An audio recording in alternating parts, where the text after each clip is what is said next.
प्रधानमंत्री आवास पर बड़ी बैठक चल रही है। प्रधानमंत्री के साथ तीनों ही सेना के प्रमुख मौजूद हैं। सीडीएस अनिल चौहान भी इस मीटिंग के अंदर मौजूद हैं। रक्षा मंत्री राजनाथ सिंह, एनएसए अजीत डोभाल भी मीटिंग में शामिल हैं। और इस मीटिंग के बाद सेना की प्रेस कॉन्फ्रेंस जो आज 11 बजे होने वाली थी, यानी कि अब से थोड़ी देर में, उसका समय थोड़ा सा आगे बढ़ाया गया है। इसके पीछे कारण यही है, आप देख रहे हैं कि मीटिंग अभी भी लगातार जारी है। कल रात 11 बजे से लेकर आज सुबह 11 बजे तक कितना डेवलपमेंट हुआ, इस वक्त इंटरनेशनल बॉर्डर की स्थिति क्या है, इस वक्त लाइन ऑफ कंट्रोल की स्थिति क्या है, अगर ये शांति आ पाई है तो इसके पीछे कारण क्या है, बहुत सारे सवाल आप सभी के मन में चल रहे हैं।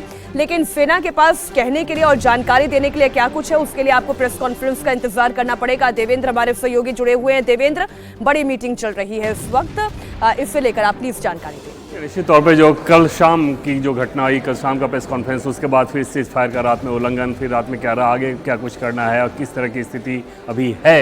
हालांकि रात भर शांति रही, फायरिंग रुका उसके बाद, लेकिन ये भी हकीकत है कि सीज फायर 5 बजे से ये तय किया गया था। पाकिस्तान ने बातचीत की, 5 बजे का समय मुकर्रर किया गया। जो हमारी स्पेसिफिक इन्फॉर्मेशन है उसके हिसाब से 5:30 में ही पहला सीज फायर का वायलेशन हो गया था और 8 बजते बजते तो इतनी सारी चीज़ें इतने सारे शहरों में दिखी। तो उस कंडीशन से, इस हालात से पाकिस्तान से कैसे आगे निपटना है, अगर इस तरह से दूसरा फिर से पाकिस्तान करे क्या करना है, इन सारे मसलों को लेकर प्रधानमंत्री के साथ ये बहुत अहम बैठक है। और समझा जा सकता है कि अगर पीएम के साथ देश के रक्षा मंत्री, एनएसए, तीनों चीफ, सीडीएस, ये सब लोग मौजूद हों, आईबी और रॉ के लोग मौजूद हों, तो उसमें किस हाई लेवल की ये बैठक है, क्योंकि मौजूदा इवॉल्विंग सिचुएशन में हर एक चीज़ पे नज़र रखी जा रही है और पाकिस्तान के ऊपर भरोसा करना तो निश्चित तौर पे बिल्कुल भी ये संभव नहीं रहता। तो उस लिहाज से भारत अपनी तरफ से अपनी तैयारी पूरी रख रहा है और सीमा पर एक एक हालात का भी लगातार अपडेट लिया जा रहा है। मीनाक्षी, बिल्कुल, देखिए, और ये लगातार क्लियर भी किया गया है, लगातार बताया भी गया है कि हमारी तैयारी सीमा पर अभी वैसी ही है। हम उतने ही तैयार हैं जितने कल तक तैयार थे। बस अंतर इतना है कि पाकिस्तान अब कोई हिमाकत नहीं कर रहा है और उसका जवाब भारत की तरफ से नहीं दिया जा रहा है। ऐसा कोई मौका अभी नहीं आ रहा है। कल रात 11 बजे से लेकर अभी तक, जब कल सीज फायर का ऐलान हुआ था, उसके कुछ ही घंटों बाद हिमाकत की थी पाकिस्तान ने, सीज फायर का उल्लंघन करने की कोशिश की थी पाकिस्तान ने, लेकिन फिर उसे रात 11 बजे विदेश मंत्रालय की तरफ से हमारे विदेश सचिव विक्रम मिस्री ने प्रेस कॉन्फ्रेंस करके बता दिया कि अगर पाकिस्तान ये हिमाकत कर रहा है तो पाकिस्तान के लिए बहुत बुरा होगा, पाकिस्तान को परिणाम भुगतने होंगे। सेना को फ्री हैंड दे दिया गया था, जिसका नतीजा ये रहा कि अब पाकिस्तान खामोश हो गया है और बातचीत से इसका कोई हल निकालने की जो बात है वो लगातार जो है की जा रही है। श्रीवास्तव सर, हमारी सेना अभी भी तैयार है, फ्री हैंड दे दिया गया है हमारी सेना को अभी भी कि अगर पाकिस्तान वहां से एक भी गोली चलाए, एक भी ड्रोन अटैक करने की कोशिश करे तो आपको मुंहतोड़ जवाब देना है। बदला सिर्फ इतना है कि जो अभी एक्सेलेरेशन लेडर पर हम लगातार स्टेप अप हो रहे थे वो थोड़ा रुक गए। नहीं, एस्केलेशन लैडर पर स्टेप अप होने के लिए मीनाक्षी, हमारे पास जो संसाधन थे वो अभी भी मौजूद हैं, वो सिर्फ प्रक्रिया में नहीं लाए गए। अगर कहीं आपको ये सूचना मिल रही है, ये संकेत मिल रहा है कि एस्केलेशन लैडर को during the dynamics of war हम लोग ठीक करते हैं, वैसा नहीं है। एस्केलेशन लैडर को एम्प्लॉय करते हैं, तो एम्प्लॉय करने की पूरी सुविधा और पूरी शक्ति हमारी सेनाओं में है। अब बात आई है कि अगर हमने ये किया, एक बात उठती है, जनमानस में उठ रही है कि हमने जो अभी सीज फायर किया है ये हमारा मोमेंट ऑफ सीज फायर नहीं था, इनिशिएटिव हमारे पास था, हमने उनको दिखा दिया था। लेकिन इसमें एक बात और जोड़नी पड़ेगी, आप पहले से देखिए, हमने जो टेररिस्ट कैंप्स के अगेंस्ट और उनके ठिकानों के अगेंस्ट, उनके हेडक्वार्टर्स के अगेंस्ट जो हमने अटैक किए थे, हमारा पर्पस क्या था कि हम उनको बताएं कि हम अंदर घुस के तुम्हारे ठिकानों को मारेंगे, और बहुत सारे आतंकवादी मारे भी गए। इसके बाद मान लीजिए for the sake of argument उनकी तरफ से कोई प्रतिक्रिया नहीं होती, तो क्या हम कोई प्रतिक्रिया करने वाले थे? नहीं।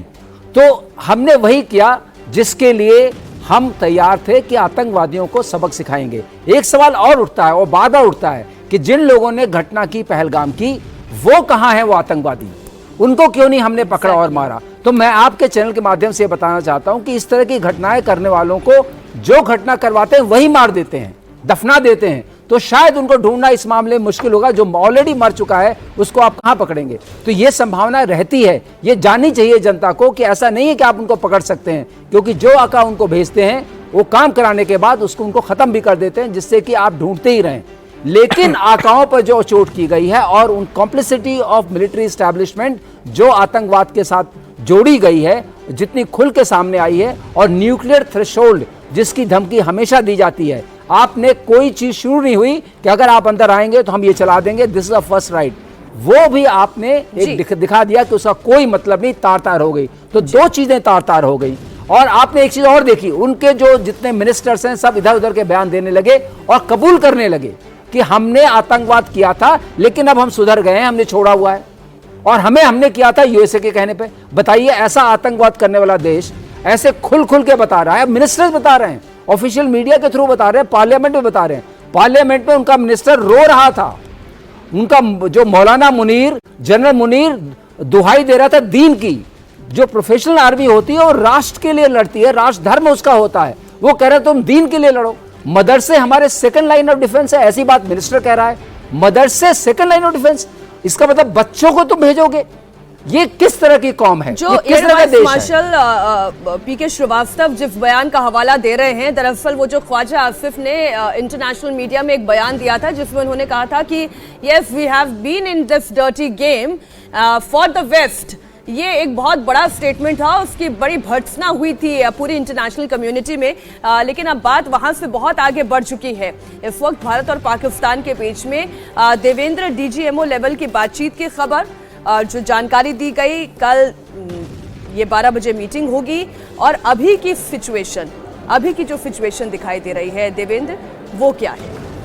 देखिए, निश्चित तौर पे अभी के सिचुएशन के हिसाब से बात करें तो कल रात जब फायरिंग रुकी है तो उसके बाद वैसी ही स्थिति है, अब इसमें कोई नया अपडेट नहीं है। कल जो 12 बजे की बैठक होगी, दोनों डीजीएमओ के बीच जो बातचीत होगी, उन दोनों की बातचीत में निश्चित तौर पे अब फिर आगे के लाइन के हिसाब से पाकिस्तान की तरफ से एश्योरेंस चाहिए होगा। इस पूरे एपिसोड को अगर आप देखें तो भारत ने सिर्फ रिएक्ट किया है, भारत ने सिर्फ जवाब दिया है। पहलगाम में हमला हुआ, पाकिस्तान ने हमला कराया, पाकिस्तान में छिपे आतंकियों ने हमला कराया, तो उन आतंकियों के खिलाफ भारत ने जवाब दिया, कार्रवाई की। उसके बाद भी पाकिस्तान जो करता रहा, भारत सिर्फ उसको रिस्पॉन्ड करता रहा। भारत ने अपनी तरफ से कोई इनिशिएटिव नहीं लिया था एग्रेशन वाला।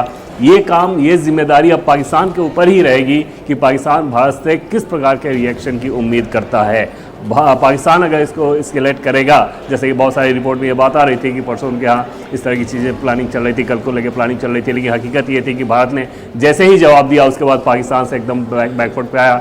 अमेरिका से बातचीत हुई और उसके बाद ये स्थिति आ गई कि पाकिस्तान के डीजीएमओ ने भारत के डीजीएमओ को फ़ोन किया और भारत ने तुरंत उस पर रिस्पॉन्ड किया कि भाई युद्ध तो हम चाहते ही नहीं, अगर आप सीज फायर कह रहे हैं तो हम तैयार हैं उसके लिए, आप जो कर रहे हो हम उसको रिस्पॉन्ड कर रहे हैं। रह गई बात आतंकवाद के खिलाफ लड़ाई की, तो वो वैसे ही जारी रहेगी। कल आप देखें तो आर्मी के प्रेस कॉन्फ्रेंस में भी ये साफ कर दिया गया कि भारत के हितों के लिए जब भी किसी ऑपरेशन शब्द का इस्तेमाल करते उन्होंने कहा कि ऑपरेशन की जरूरत होगी, ऑपरेशन किया जाता रहेगा, उसमें कोई बदलाव नहीं है। संघर्ष विराम जरूर निश्चित तौर पे भारत ये नहीं चाहता कि युद्ध वाली स्थिति हो, और पाकिस्तान के ऊपर है कि पाकिस्तान क्या कुछ कर रहा है। हमारी अपनी तैयारी उसी रूप में रहेगी। एक बात और जो कल विदेश सचिव ने कही थी, उन्होंने कहा था कि अब अगला कोई भी आतंकवादी हमला भारत इसे एक्ट ऑफ वॉर की तरह लेगा। और उसकी कुछ देर के बाद जब हमने ये प्रेस कॉन्फ्रेंस सुनी जिसमें सीज फायर की घोषणा की बात कही, इससे थोड़ा को रिलेट करते हुए बिटवीन द लाइन्स हमें क्या समझना चाहिए, क्या पढ़ना चाहिए, या कोई क्लियर मैसेज है उसे आप समझाएं। यह निश्चित तौर पे जो बातचीत भी हुई थी उसमें यही था कि भाई भारत तो ये चाह ही नहीं रहा, और दुनिया के दूसरे देशों से बातचीत हो तो पाकिस्तान के जब डीजीएमओ ने भारत के डीजीएमओ को सीज फायर के लिए फ़ोन किया तो भारत हमेशा से इस बात को कह रहा है कि उसकी लड़ाई आतंकवाद के खिलाफ है और वो जारी रहेगी। और अब उसमें एक नया स्टेप ये है कि भारत के ऊपर कोई आतंकी कार्रवाई होती है तो वो सीधे सीधे देश के खिलाफ युद्ध माना जाएगा, और देश के खिलाफ युद्ध में सेना को जैसे निपटना होता है सेना वैसे ही निपटेगी, वैसे ही ऑपरेशन करेगी। भारत ने तो अपने स्टैंड को बहुत क्लियर कर दिया, और इसकी बात को अगर आप देखें तो दुनिया का कोई भी ऐसा देश नहीं, जो प्रमुख देश हो, जो भारत के इस स्टैंड को नहीं समझ रहा हो। इवन जब चीन के एनएसए से भारत के एनएसए की बातचीत हुई थी उसमें भी यही बात एनएसए अजीत डोवाल ने कही थी कि हम युद्ध नहीं चाहते, लेकिन आतंकवाद के खिलाफ लड़ाई हमारी है और वो जारी रहेगी।